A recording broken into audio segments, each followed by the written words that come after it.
అందరికీ నమస్తే అండి. నేను ముందే చెప్పిన జగన్మోహన్ రెడ్డికి అసెంబ్లీకి వెళ్ళాయా, ఒకవేళ వెళ్ళినా సరే ఊరికే నామకే వస్తే వెళ్ళాను నా పేరుకి. ఎందుకంటే 60 రోజుల పాటు అసెంబ్లీకి వెళ్ళకపోతే అనర్హత వేటు పడుతుంది కాబట్టి ఏదో నామకే వస్తే మొక్కుబడిగా వెళ్ళాను నా పేరుకి వెళ్ళి వచ్చేస్తారని చెప్పానా. వాళ్ళు జరిగింది అదే. వెళ్ళాడు, 2 నిమిషాలు అసెంబ్లీలో కూర్చోలేకపోయాడండి. గవర్నర్ గారి ప్రసంగం స్టార్ట్ అయిందో లేదో గవర్నర్ గారి ప్రసంగాన్ని బాయ్కాట్ చేస్తూ వైఎస్ఆర్సీపీ బాయ్కాట్ అని చెప్పేసి బయటకు వచ్చారు. ఇది నీ పని కొడతాను. దేనికి ఆమాత్తానికి దేనికి వెళ్ళడం అసెంబ్లీకి? వెళ్ళి అసెంబ్లీలో 10 నిమిషాలు కూర్చోలేని వ్యక్తివి నువ్వు అసెంబ్లీకి వెళ్ళడం దేనికని అడుగుతున్నా. గత 2-3 రోజులు బట్టి టీవీలో ఓదర కొట్టేసాడు. మా అన్న పులి సింహం ఇంక ఒక్క మగాడు అసెంబ్లీని గడగలాడించేస్తాడు, ఊపేస్తాడు, ఆ మూలట్టుకుని ఇళ్ళలో ఊపేస్తాడు అన్నారు. వెళ్ళాడు, 2 నిమిషాల పాటు కూర్చోలేకపోయాడు. 2 నిమిషాలండి. గవర్నర్ గారి ప్రసంగం మొదలైందో లేదో ఇమీడియట్గా బాయ్కాట్. మేము గవర్నర్ గారి ప్రసంగాన్ని బాయ్కాట్ చేస్తున్నాం, మేము అందరం బయటకు పోతాం అన్నారు. బయటకు వచ్చేసారు. దేనికి వెళ్ళడం ఏమవుతుంది? దానికి భయపడ్డావా? అనర్హత వేటు పడుద్దు మన పైన, మళ్ళీ మనకు అదొక బొక్క అని చెప్పేసి ఊరికే నామకే వస్తూ వెళ్ళాలన్న పేరుకి వెళ్ళి వచ్చేసావు కదా. ఎందుకంటే 60 రోజుల పాటు అసెంబ్లీకి వెళ్ళకపోతే ఆల్రెడీ రఘురామకృష్ణరాజు గారు చెప్పారు, అయ్యన్న పాత్ర గారు కూడా చెప్పారు. 60 రోజుల పాటు అసెంబ్లీకి రాకపోతే అనర్హత వేటు పడుద్ది, పులివెందుల్లో ఉప ఎన్నికలు వచ్చే ఛాన్స్ ఉన్నాయని చెప్పేసి అన్నారు కదా. దానికి భయపడి వెళ్ళాడండి పిరికోడు. 2 నిమిషాలు నేను ఏదో ఎరగదీసేస్తాడేమో, వెళ్తాడేమో, వెళ్ళి కూర్చుంటాడేమో, కూర్చొని ప్రజా సమస్యల పాటు అసెంబ్లీలో పోరాటం చేస్తాడేమో, ప్రభుత్వం నిలదీసేస్తాడేమో. ఎందుకంటే మొన్న గుంటూరులో వెళ్ళాడు కదా మిర్చి ఆడికి, అక్కడ మనం చూసాం కదా, ఆ కీజు గొంతు వేసుకుని పెద్ద పెద్ద కేకలు వేసాడు కదా. ఆ రేంజ్లో ఏమైనా ఎరగదీసేస్తాడేమో అని చెప్పేసి అనుకున్నా. కనీసం అక్కడ దరిదాపుల్లో కూడా వెళ్ళదండి. చివరిలోనే డోర్ దగ్గరే ఊరికే వెళ్ళాను పేరుకి లోపలికి వెళ్ళాడు. బొత్స సత్యనారాయణతో మాట్లాడాడు. ఇమీడియట్గా బయటకు వచ్చాను అన్నాడు, బయటకు వచ్చేసారు. అది నీ పనోడుతాను. మా కింద పేటీఎం కుక్కలేమో మా అన్న పులి సింహం ఎరగదీసేస్తాడు, అసెంబ్లీ నువ్వు పక్కకు నువ్వు ఊపేస్తాడు, ఆ మూలకి ఈ మూలకి ఊపేస్తాడు, అందరూ గడగలు ఆడిపోతారు, పెద్ద తోపు పెద్ద మొగోడు అని చెప్పేసి ఎలివేషన్ ఇచ్చారు. అది పరిస్థితి. చూసారా?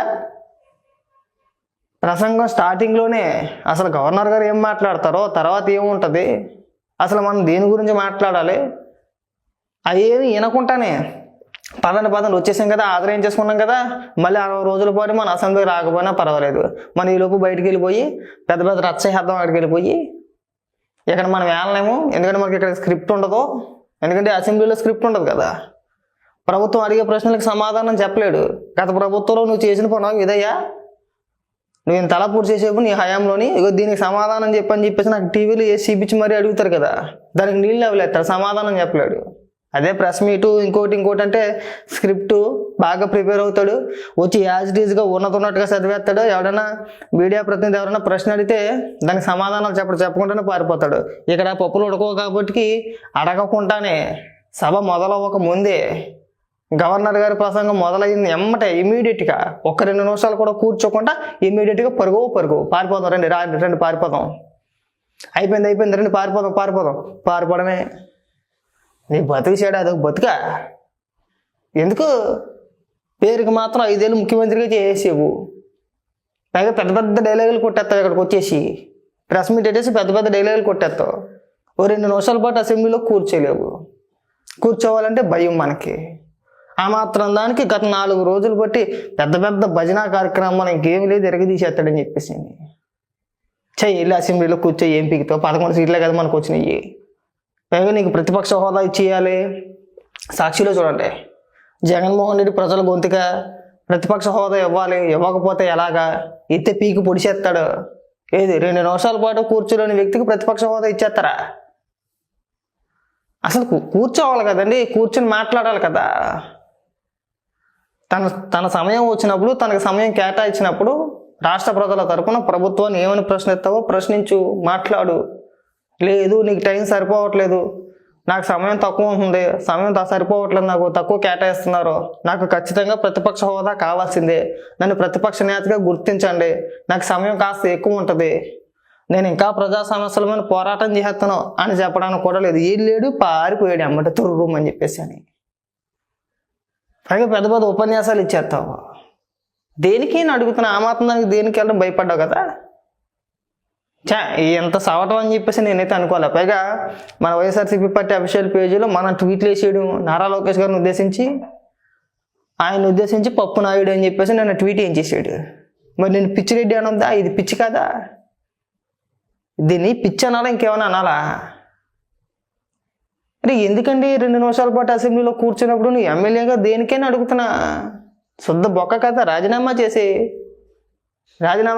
ఉప ఎన్నిక ఏదో వచ్చుద్ది, ఎవరో గెలుస్తారో అసెంబ్లీలోకి వస్తారో కూర్చుంటారో మాట్లాడతారో, కనీసం నీ నియోజకవర్గ ప్రజల తరపున వాళ్ళన్నా పోరాటం చేస్తారో, దేనికి శుద్ధ దండగా నువ్వు అసలు వెళ్ళడం దేనికి, పారిపోవడం దేనికి, పైగా ఇక్కడ మా కింద పేటీఎం బ్యాచ్ అది భజన చేయించుకోవడం దేనికి?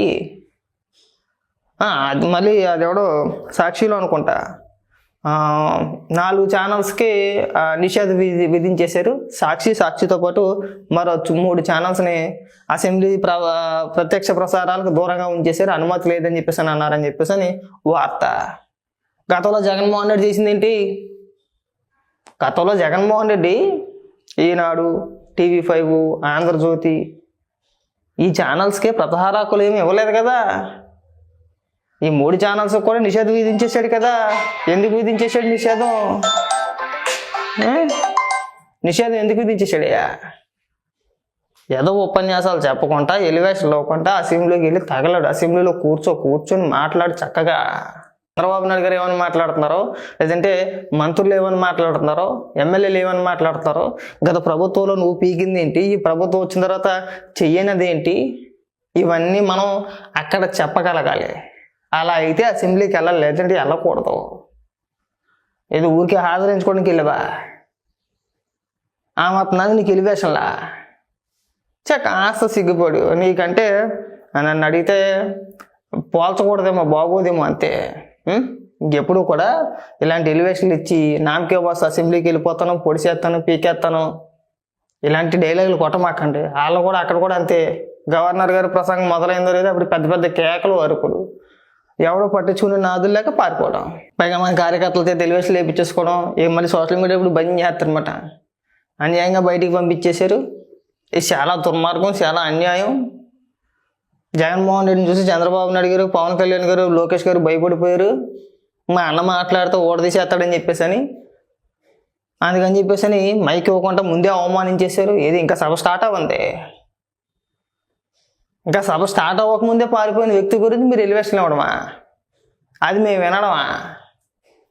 కాస్త కూడా సిగ్గు సెరవు లేకుండా నువ్వు ఎందుకు వెళ్తావు, ఎందుకు వస్తావు, ఏం చేస్తావు, ఏం మాట్లాడతావు నీకు కూడా తెలియకుండా అనవసరంగా వెళ్ళి అనవసరంగా వచ్చేసినట్టు అయిందంతే. నీకు ఎలివేషన్ల బొక్క, నేను నిజంగా చెప్తున్నా, నీకు ఎలివేషన్ల బొక్క అన్నా. వెళ్ళినంతసేపు లేదు వచ్చేస్తానికి, ఈ మాత్రం దానికి పొద్దున్నే తయారైపోయారు. ఇంకెప్పుడు కూడా నేను అసెంబ్లీకి వెళ్తాను, అసెంబ్లీకి వెళ్ళి పీకేస్తాను, పొడిచేస్తాను, ఇలాంటి డైలాగులు దయచేసి కొట్టమాకండి. చాలా చిరాగ్గా, చాలా చండాలంగా ఉంటుంది. ఎంత పిరికి సన్నవాసం అనుకోలేదు నువ్వు.